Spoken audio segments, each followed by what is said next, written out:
The latest Harris campaign ad is targeted at white dudes. Take a look.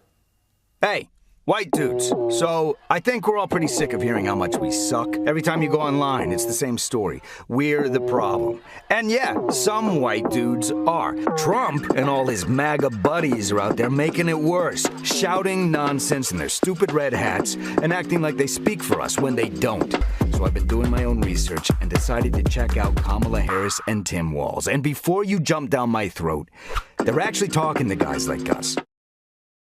Well, joining us now is Based Politics co-founder, journalist and commentator Brad Polumbo. Brad, great to see you. Why do the Democrats insist on dividing every part of the electorate into identity groups? They're addicted to identity politics, and I think this ad sets a new world record for cringeworthy pandering. I mean, what is this accent? You guys may not have picked up on it, but this is some weird combination of a Boston accent, maybe a Jersey accent, maybe Midwest. I don't know, but is this what they think white dudes are like? I mean, there's something about this that is just so tokenizing and so blatantly an attempt to pander to people that it's bizarre. And personally, I imagine how whites for Trump would go over, right? Yeah. It would go over like a lead balloon, right? And that's good. We don't need racial balkanization of our politics in 2024. It's gross and strange stuff. It really is. But this is what passes for progressive in my country these days. Well, Brad, speaking of strange stuff, let's talk about the media coverage of this election. A CNN reporter interviewing a Trump supporter at a MAGA boat parade has been well and truly owned after suggesting that this guy shouldn't be concerned about the cost of living because, you know, he owns a boat. Let me maybe ask like a slightly impolite question.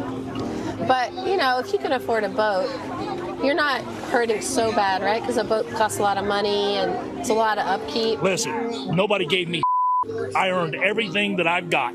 I'm retired military, retired power plant, and I am successful and retired and with boats, jet skis, because I did it right. I think it's interesting that people who are a little bit more comfortable are still so concerned about the economy. Did you see what I'm saying? Because I want my money to go further.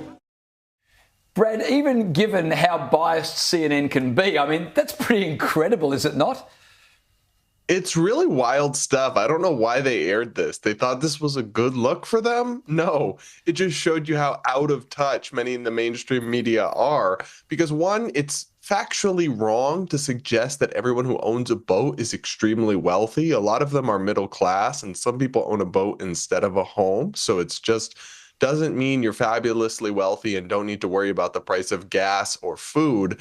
But even then, the CNN reporter seems shocked by the idea that he might care about the economy, even if he's personally pretty well off, because it affects everybody. And Republicans are not, in fact, these selfish, greedy people who only care about themselves. It really shows you the stereotype and contempt that at least some people in mainstream media have towards MAGA supporters. And I thought it was a very revealing clip, and I'm surprised they let it go to air. Oh, I was surprised it was genuine at first. I had to double check that myself, that this was actually CNN. Ridiculous. Well, speaking of ridiculous, we've heard some pretty outrageous things in this presidential campaign. But Brad, I reckon this one tops the lot.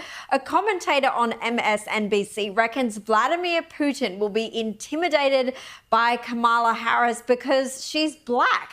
Check this out. Kamala Harris would be just the opposite. Why? Because she's an inspiration. As a black woman, the product of a mixed marriage, our credibility as a nation, that we would be able to allow, our country is so great that we're allowed a woman like that to become the commander-in-chief, the president of the United States. That is going to send a powerful message all over the world. People like Vladimir Putin are going to say, hey, wait a minute. These guys, they truly have a democratic country. Brad, your thoughts? I'm almost lost for words. The stupidity of the suggestion that Vladimir Putin is going to be wowed by the boxes Kamala Harris checks off on the census. Newsflash, MSNBC, he doesn't care. He's going to look at her and see weakness. He's going to see her incoherent word salad.